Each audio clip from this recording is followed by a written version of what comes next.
In my last video, I explained who Super Scott is, and today I'll be talking about Mr. Justice. But before I continue, smash the subscribe button to see more content like this one. Mr. Justice is one of the numerous comic book superheroes that randomly started appearing in the series Heroes Inside. I'm sure most of you only know him from edits, but I really can't blame you because just like Super Scott's, the edits are fire. You're right. This is my version of hero.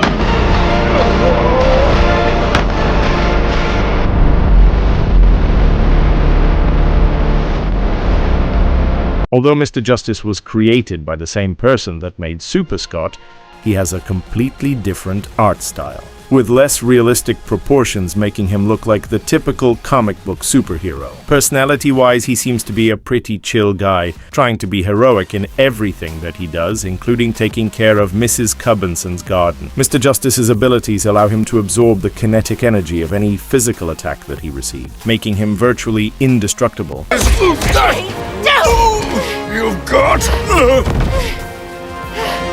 Who is this guy? Although he does seem to have a swollen face here, but whatever. Thanks to Mike's imagination, Justice can channel all the energy of the attacks into one singular blow.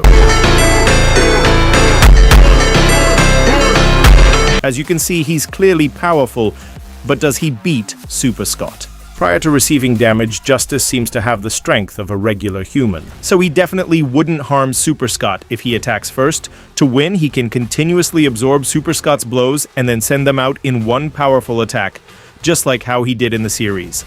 This would prove even more effective if he waits for Super Scott to tire out before finishing the fight, although they both have hidden comicalized moves that we haven't seen in the show yet. With what we've seen, I think it's safe to say that Mr. Justice would win any physical brawl that he has with Super Scott. I think it's kinda poetic that his powers only allows him to dish out what has been given to him, ultimate justice. Tell me what you think in the comments below and subscribe if you enjoyed the video. Adios!